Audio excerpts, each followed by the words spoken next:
Return, O virgin daughter of Israel, to these your highways by which you went.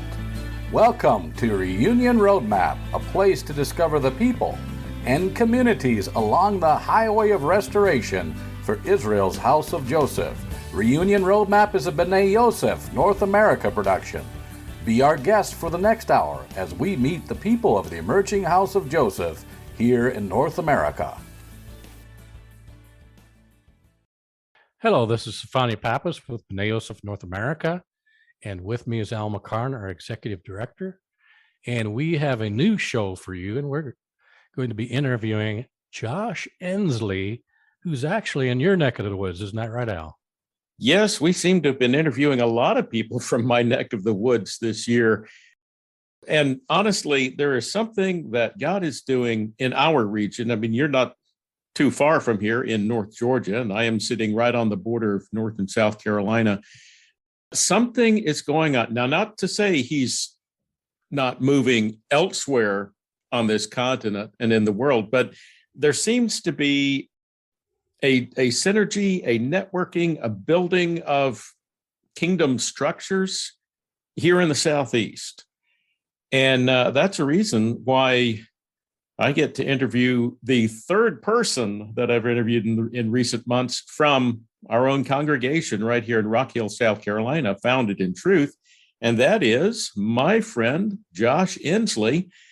Josh and his wife, Krista, moved here to Rock Hill just in the middle of 2021. He's actually from your neck of the woods there in North Georgia. He's seminary trained. His background is Southern Baptist. So he and I have a connection immediately right there because I grew up Baptist.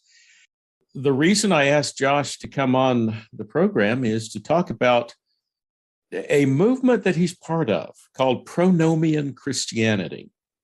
Now, pronomian, as he will explain, it means for the law, or it's the opposite of antinomian, which is lawlessness or anti-law. And Josh and the young upcoming teachers, seminarians, intellectuals, all of them Torah honoring followers of Messiah Yeshua, all of them are seeing that keeping the Torah, the whole law of God, the whole scriptures are quite applicable to Christians. And they're trying to make sense of this Hebrew roots messianic movement, this phenomenon that's been growing for the last 50 or 60 or more years, and put some rigor to it. Scholastic rigor, the intellectual energy to try to make sense of it and try to, add credibility is one way I will say it. Now, Josh and those he's connecting with, they're not all eye to eye on every single topic, but they do agree on one thing, which is we serve a divine Messiah, Jesus, Yeshua, and then go from there saying that according to our Messiah's own words, he did not come to abolish the law and the prophets, but to fulfill. And what does that mean? Well, as you and I understand, and those we've been walking with, it means everything in the scriptures, all of the Torah, it still is valid. Now, we can't go to the temple and present our offerings and sacrifices. And, when that happens, when there is another temple, well, then we'll get to that and see how that applies. But right now, there are things that we do need to be doing. We could start with Shabbat. But what we have here is some very qualified young people, and I call them young, they're 30s and 40s, even early 50s. These are teachers, they're pastors, they're just ordinary folks. Well, Josh and his wife are school teachers. They are working very hard to make sense of what has been accomplished in the last generation and tie that to scholarship that has been happening in the Christian and Messianic world for decades. And then we'll see what happens. I don't know that there is any agenda other than let's see if we can put some intellectual scrutiny to what we believe and see what the Lord will do from there. Josh has a website. You can look that up, joshuaensley.org. And that's Joshua Ensley, ENSLEY.org. You'll find links there to his podcasts, to his YouTube channel, to his written articles, and that'll give you an idea of what he has been talking about. Now, in this first half of our interview, and this interview is going to run for the next 3 shows, we will hear Josh's story and how he came to be a follower of Yeshua and to end up in a Southern Baptist seminary in Georgia. And then we'll go on from there to find out what is his definition of pronomian Christianity. What is it that he and his colleagues are trying to do? And that we will wind that up with the third part of the interview. So I think you'll find this enlightening, challenging, encouraging, all at once. So without further ado, let's go on back to Rock Hill, South Carolina, and meet Joshua Ensley.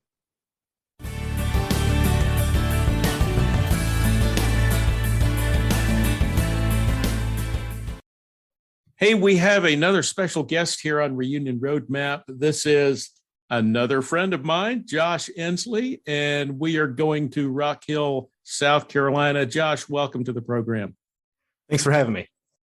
You and your wife, Krista, have been residents of Rock Hill for all of about, 6 months? Is that right? Yeah, June 7th of this year. So July, something like 6-7 months. All right. So where'd you come from and what brought you to the area? I lived in the same place for the last 30 years in Chatsworth, Georgia. It's just south of Chattanooga, Tennessee, Cleveland, Tennessee. There's quite a big, Torah movement people in the area. Bill Cloud's out there. So it's kind of a hot spot, but we moved out here to Rock Hill this year. We tried to do it a couple years ago to be involved with FIT, Founded in Truth. Didn't happen. We tried to take matters into our own hands and instead of relying on God's direction, and it just didn't happen. So we'd prayed about it, and another opportunity came up this past year really quickly, just right out of the blue, and we both received job offers that would be right what we needed, financially, and we're both school teachers, so we both were able to get teaching jobs here. So our schedules really didn't change that much, and we had the summer to make the transition. So we've been out here faithfully loving being involved with FIT, trying to serve any way we can, and we just love it, man. It's awesome, and God has done everything. There's so many details to go into that, to see all the inner workings of how God has work together all things for the good for those who live according to his purpose. And we could go on and on about that, but the main point is that by God's sovereign will and his divine understanding, he worked together all the details that needed to come together, and here we are. And we are glad that you both are here. All 3 of you, because you have a pretty awesome dog as well. Yeah, we're glad he's here with us too. We couldn't leave him behind. Now, you come from near one of my favorite cities of the South, and that's Chattanooga. Mm-hmm. I really like that region of Tennessee, Georgia, and Alabama, where it all comes together. Yeah. And that gets to the first thing I'd like to ask you about, Josh, is your story. I mean, right now, I know you as, a pretty good musician with our worship team. Really awesome teacher, a man of God. You understand the scriptures. You understand a lot of what has been written and said about the scriptures from a number of different streams.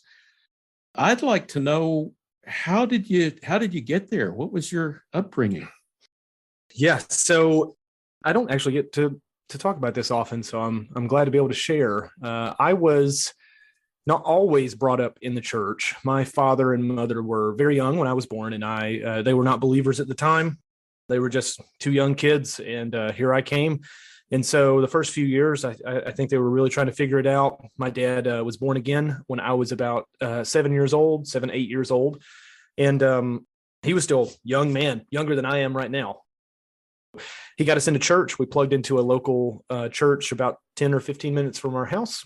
We had some friends that were going over there, and we stayed there for I'd say about 6 years until I was about 14, I guess, somewhere in that area. But about the time I was 8 to 9 years old, I had the confessional moment where I said the prayer. I walked up to the altar, and then they dunked me underwater a couple of weeks after that. I can't in full faith say that it was that I was completely aware really at that time yet what that meant. It wasn't completely fabricated either. I had an inkling of that, but my real full new man moment came when I was about 18, so about 10 years later. We had stayed in that church for about 6 years. It was a Southern Baptist church. I think I failed to mention that. And then we changed churches about 6 years after that, when I was about 14 years old, to a church right down the road from where we lived, where my one of my father's best friends had actually taken the pastoral position. So he became the senior pastor at the church. We were kind of looking for more community, I think.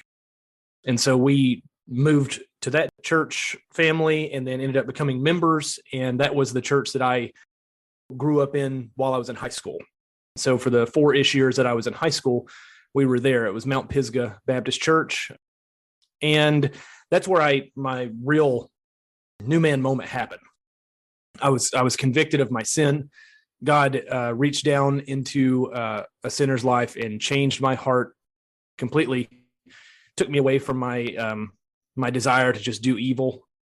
I think that he was working on me, sure, in the 10 years prior to that, but I can see a definitive moment of change in that year. And that was right before I got ready to graduate high school. Saved, born again in the Baptist church. I didn't get dunked the second time. We did a confession that time. Typically, that's how they do it. And then I went off to college. I was a baseball player. I was a star baseball player in high school. That was my thing, and I played baseball my entire life. And so I was going to college, not to go to college and study, really. I was going to college to play baseball. So I got scholarship opportunities, and then I went and accepted a opportunity to play at Shorter University. It's about an hour more south from Chattanooga from where I lived. I lived about an hour south of Chattanooga, and then Rome was about another hour west of Chatsworth. And so I went there. It's one of the few SBC undergrad colleges in America. It became a university / seminary while I was there, a year and a half into me being there. But I went in and I was like, well, I'm just going to pick what I'm good at to, take classes. And I'm a math nerd and science kind of guy. So I went in as ironically, this is one of the big ironies. I went in saying I'll be a math teacher. And I said, so I'm going to do a math education pathway. Played baseball for a couple years. Some injuries came back. I had some bad injuries in high school. My elbow as a pitcher. So, it's just an unnatural motion, just blows your arm up. So I had an injury come back, and I was kind of lost at that point. I was like, I don't know what to do. I went to college to play baseball, but now it's over. And so I said, I guess I really ought to keep focusing on my grades. And I had been focused on my grades. I was straight A student. I really took my grades seriously. I had my whole life, but I really didn't have a direction to go. And so I had been involved with the BCM, the Baptist Collegiate Ministries group on campus. I changed my majors a few times to computer science and accounting, stuff like that. I never really found what I was doing. I kind of felt like I was lost in a way. And I got to the point where I started reaching a little bit of a breaking point, and I'm like, man, I'm wasting time. I'm retaking classes. I'm declaring majors over and over again. I don't really know what to do. So amongst all of that environment of kind of not being sure what to do, where to go, being a new, what I would say still pretty new believer, just a couple years in of true, authentic faith, I met a family, and they were a little different than me. They didn't eat pigs, and they had this thing with Christmas, and then they didn't mow their lawns on Saturdays. So it was like, what's going on with these people? It's kind of weird. And I got involved with their family, became friends, and built some relationships. And then the more I stuck around, I was like, okay, well, that makes sense. They'd start talking to me about some things about, Sabbath and dietary laws, stuff like that. I was like, okay, well, I'm down here in college and the university, and I don't have really a church family, because I wasn't going to church regularly. I just hadn't done it. So I'd pop into one every now and then, but I hadn't plugged into a church. And so I started visiting their fellowship, their congregation, just in a little town just north of my university. And it turned out to be what I call a sacred name only fellowship. It was steeped in the belief that God's divine name is the true way that we ought to address him, that Jesus's Hebrew name, his elongated Hebrew name, which they pronounced Yahshua, a little variation, at least regionally maybe, and that saying, these other words was kind of a bad thing. And so I didn't know it at the time, but I would come to see that was some red flags. But at the same time, remember, I'm still in school, and I'd kind of hit this breaking point about that same time. About 6 months goes in when I've met this family. I'm kind of getting involved, like visiting over here and seeing what they're doing. And then I'm back in school, and I finally hit the rock bottom on the bottom. And it's like, I am losing it. I don't know what I'm supposed to do with school. I don't know where I'm supposed to go, which direction I'm supposed to go. And one day after school, it was probably like 6 o'clock in the evening. I still had an hour commute to get back to my hometown that I was going to.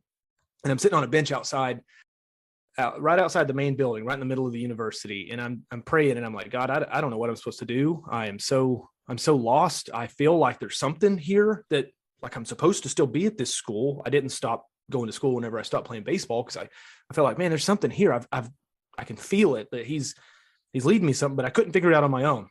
And so I'm a mess. I'm a hot mess, just trying to figure out what's going on this bench. And then out walks a professor, and he sits down with me and asks me, "Are you okay?" And I kind of just spill it on him, just tell him, like, man, here's my story. I don't know what I'm supposed to do.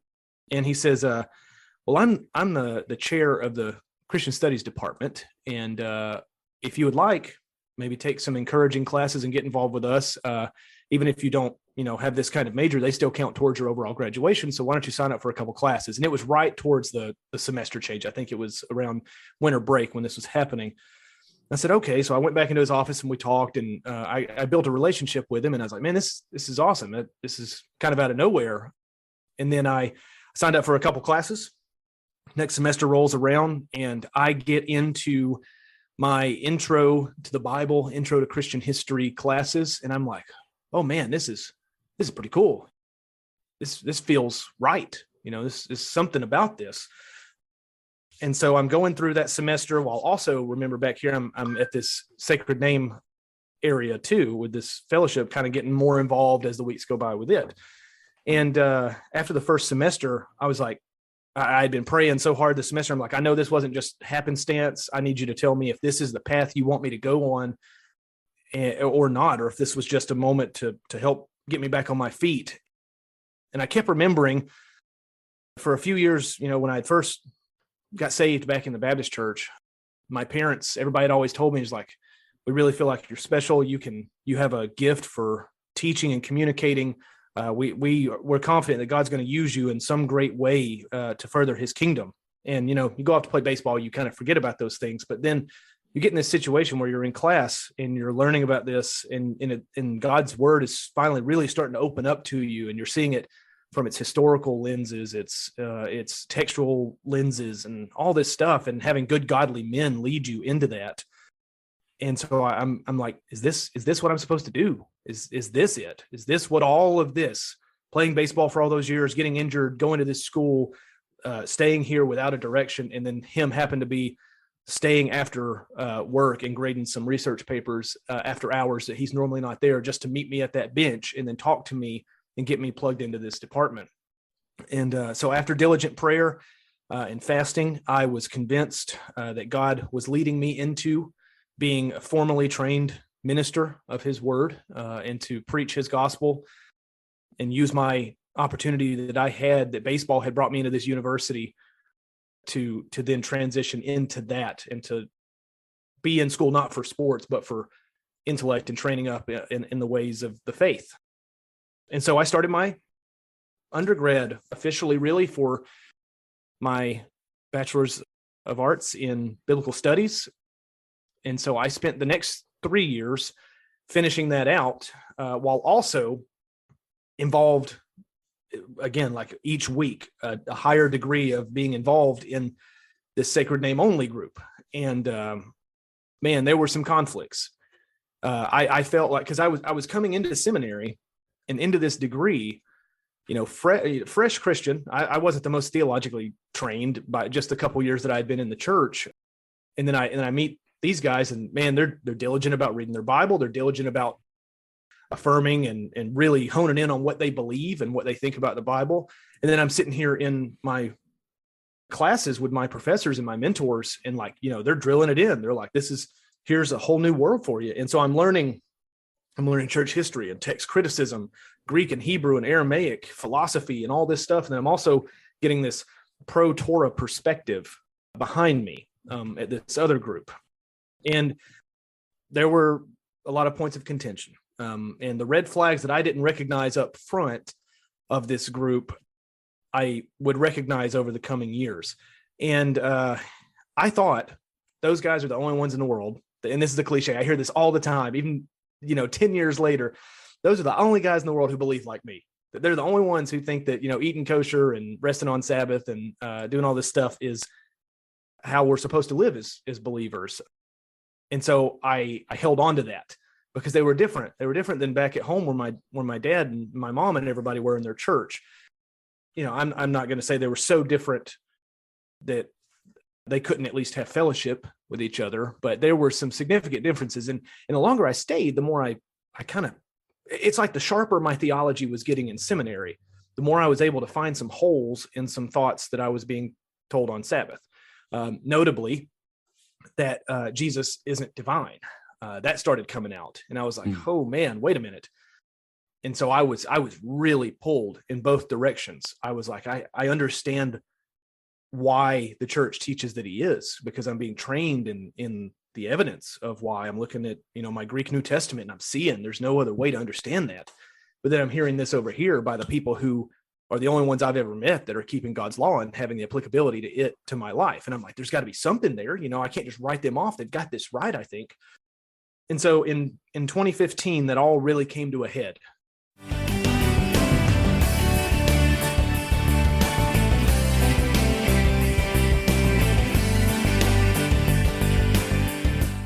From Will Spires, Hanukkah Days. You can hear more of Will's music on his YouTube channel or at willspires.com.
Shalom, everybody. Welcome to the Midrash portion of Reunion Roadmap. This is David Jones. With me today is Barry Phillips. Shalom, brother. Shalom, David.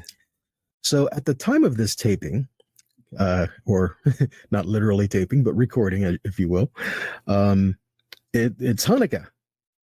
And when Hanukkah comes around, I don't know about you, Barry, but, we always get a lot of questions. It's like, so what's the big deal with Hanukkah? Is it just a holiday replacement for things going on in the world? Is it just a different holiday? Or, well, I'm not Jewish. Is it relevant to me? And I mean, there's a lot of questions, even those, keeping Torah, they're like, okay, but should I be keeping it as well? I mean, so there's a lot of questions regarding it. So I think if we can take this and just kind of hit this really quick in about 15 minutes and find the relevance to Hanukkah for us today. Does it have any relevance? Does it hold any credence? Should it be something that we observe or not? And so I kind of want to start and kick it off with the kind of the crux of the point, if you will. Hanukkah is very relevant even to the life of Yeshua. And I think we would all agree that anything that touches the life of Yeshua or was relevant to him is very important for us. Agreed. And so if the events of Hanukkah had not happened, now I know the only place you're really going to find this is in the book of Maccabees, which, some will or will not put in the scripture. But if the events of Hanukkah had not happened, what I'm saying is Hanukkah itself, when they were being oppressed and fought against and all that, if they had lost or if they had not stood up or if they had not came back and rededicated the temple, if the events had not happened the way it did, then it would have greatly impacted Yeshua. And because it would have impacted Yeshua, it would have impacted all of us. Because, and this is kind of the meat of my point, I'm kind of jumping backwards here. If the temple was defiled, first off, the people couldn't go worship at the temple because that's where they brought their offerings. Of course, if it's defiled, they can't worship Yahweh on a defiled altar or defiled temple. And if it was not possible to bring offerings to the temple, then Miriam, Mary, would not have been able to bring her offering after her time of purification that we find in Luke chapter 2. So, and if they had not brought their offering at the time of purification, they would not have brought their firstborn there to be dedicated to Yahweh, as it says in Exodus 13. And so if these things had not happened, my point is Yeshua, from the time he was born, would have been in violation of the Torah. Now, some may or may not catch the relevance of that. So to throw this out there pretty quick, I'm going to say in 1 John 3, verses 4 and 5, it says, whoever commits sin transgresses the Torah, because sin is transgression of Torah. Notice, transgression of the Torah is not just coming against the Torah, it's just not doing it. To not do it is transgressing it, according to the Torah. So in 1 John 3, 5, it says, that he was manifested to take away sin and that in him is no sin. In other words, if he did not sin ever, then he never even once violated the Torah. And if that was the way it was supposed to be, he could not have violated the Torah and be kept in terms of he is our Messiah, he is our Redeemer, and he is Yah who came and manifest in the flesh among us, because he would not defile his word. So if the events of Hanukkah, if the people had not come up and rededicated the temple, fought back and got the victory, cleansed the temple, put up the new altar, dedicated it, which is the word Hanukkah. Hanukkah means dedication. And the whole story of Hanukkah is, are we dedicated to Yahweh? Are we dedicated to his word? Are we dedicated to the covenant that he has put us into? And are we going to stand with that above everything else?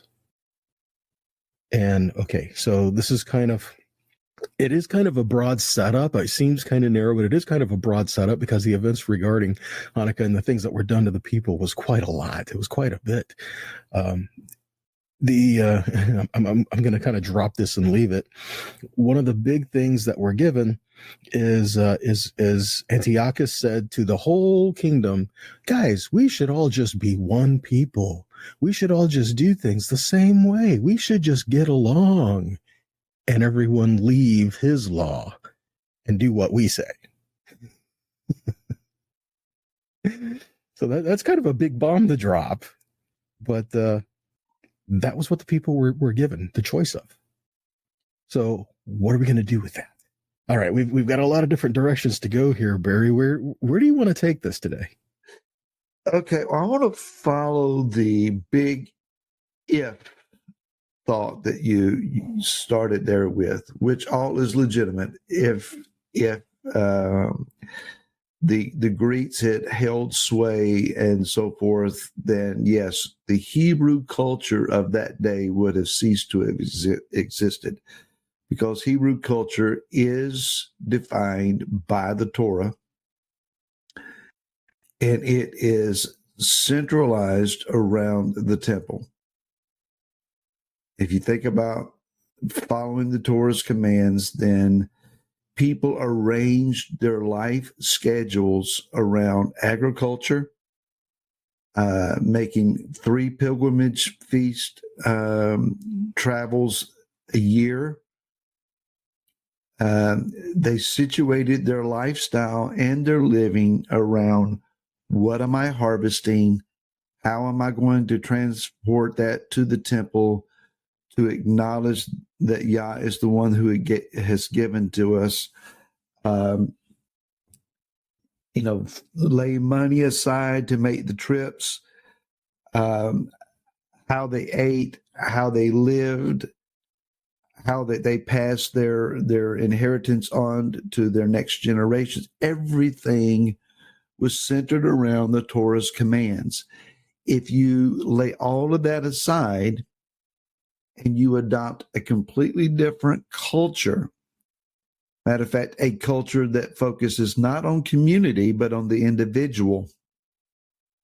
Greco-Roman culture is about the individual and and a mindset of self-development, instead of the Hebrew understanding of this is about the community. This is about my neighbor as much as it is about me. The Shemitah cycles would have ceased. The Yovel would have ceased. People would have been in perpetual bondage and servitude. Language, and here's something that as you were talking, it hit me, David, is that the language would have ceased to have been Hebrew-centric and it would have become Greek.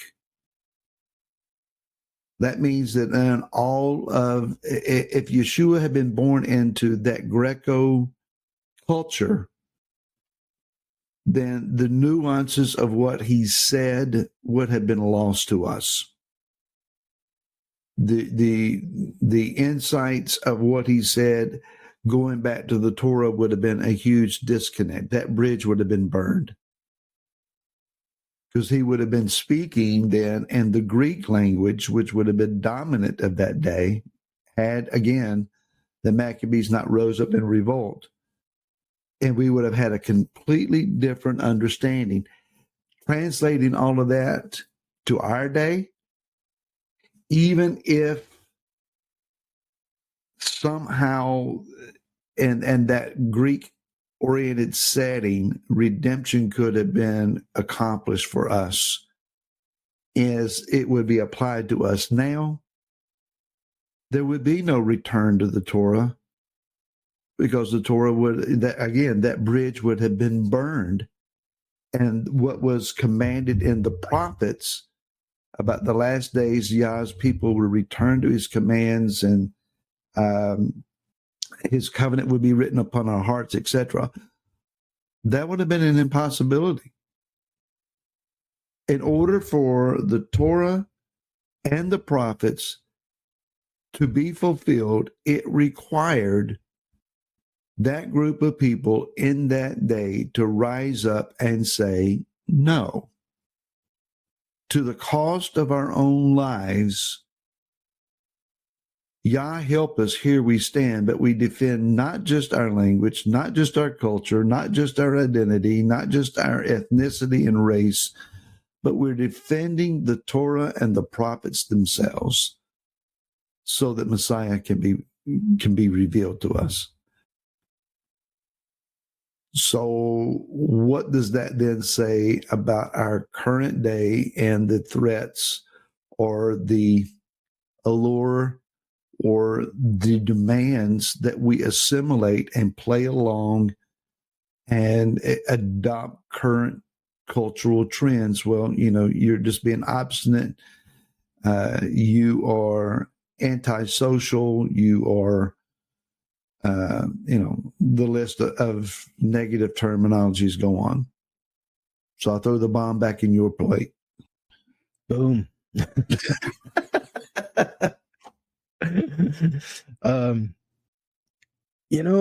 I think what we see in the scripture and in the entirety of it continues to hold true, even though we may not see the fullness of it.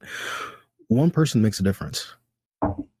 Our actions that we do today, even as one person, but even more so as a community and as a people, can make a difference. And the thing is, there are so many people who don't want to rise up if they feel like they're the only one.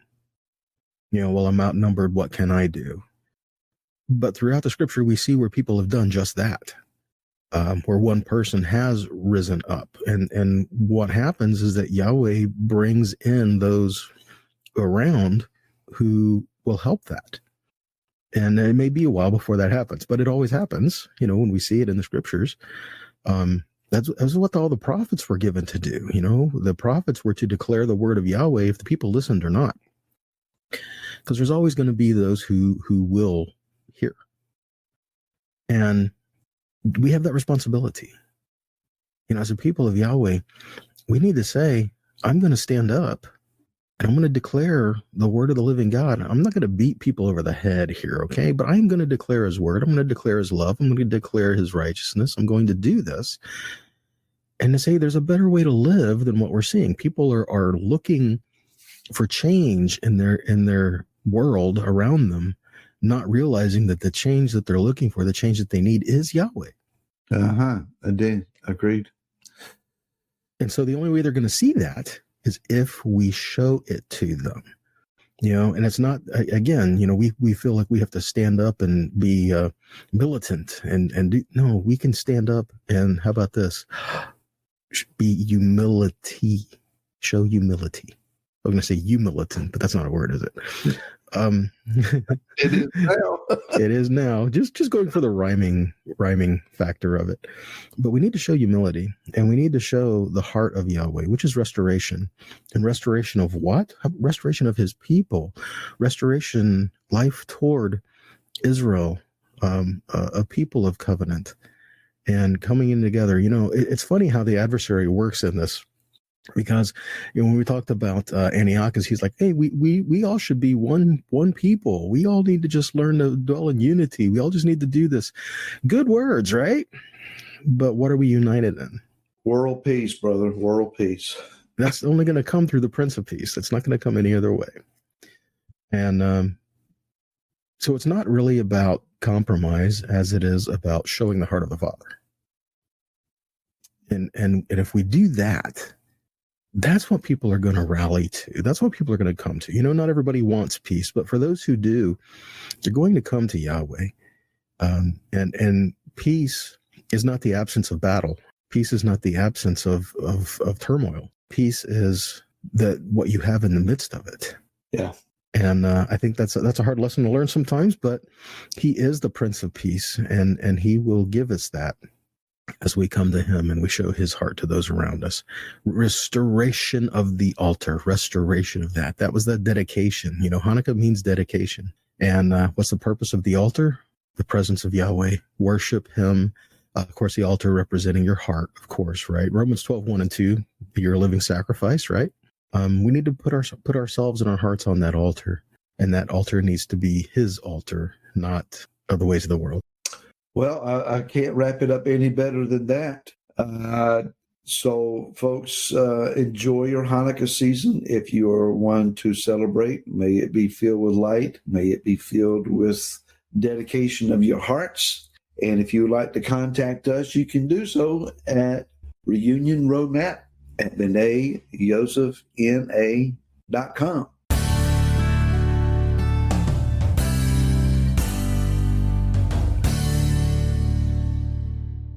And now from Will Spires, Don't Stop the Rain. This and other of his music videos are available on his YouTube channel, and check out his website, willspires.com.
Follow thou me and I will reign in you.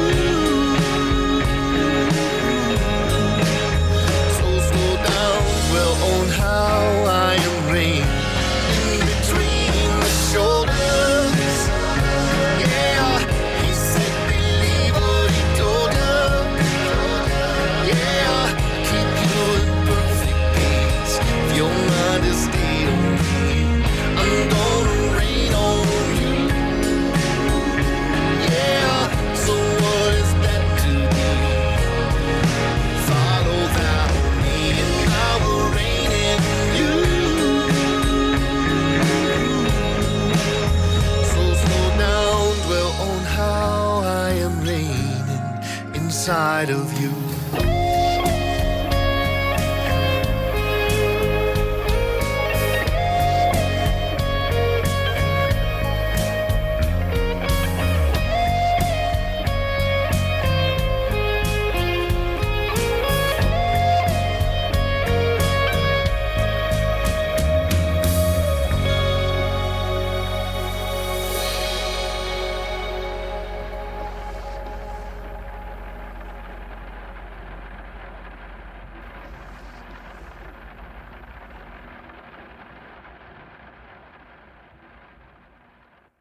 Well, we have now heard from Will Spires, one of his new songs, Don't Stop the Rain. And that's rain as in REIGN. And earlier we heard Will singing Hanukkah Days. Well, it's actually an instrumental. But that was the intro to what Barry and David were talking about in the Midrash on Hanukkah. Now, Zephaniah, we may be scratching our heads here saying, why are our elders talking about Hanukkah in this show where we're looking into Pronomian Christianity and the intellectual underpinnings of our faith? Well, they are honoring what the Maccabees did in combating the encroaching secularism, Hellenism of the day. But here is the main point: preserving the temple, preserving the nation of Israel, and creating the conditions so that our Messiah could be born, and so that he could fulfill all of Torah, be our perfect Messiah, the one who paid the penalties for our sin and rebellion, the Lamb of God, slain from the foundation of the earth, and be restored to life to purchase our victory, so that we can, 2,000 years later, be having this discussion. Well, just how does the law apply to us? And that's where I see a direct connection with what Josh Ensley was sharing with us. Yeah, I mean, I first heard about this idea with Yeshua being actually conceived during Hanukkah. And so it really makes sense, actually. And then when you actually bring that out, it shows that he was born in the fall, which really makes a lot of sense. And some make a strong argument for Yom Teruah, others during Sukkot.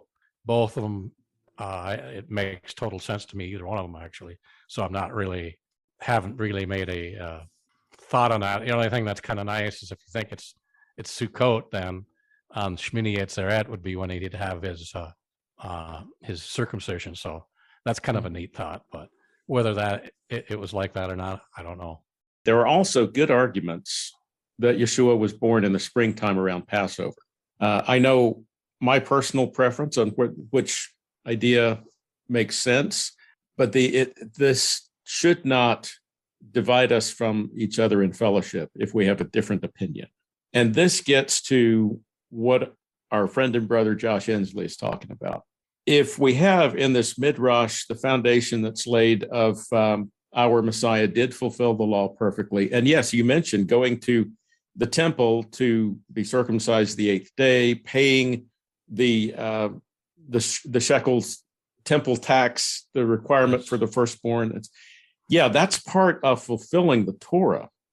But it becomes academic if there's no temple, if there's no priesthood, if there's no nation of Israel in existence for our Messiah, the Lion of Judah, to be born and come into the world and fulfill all this.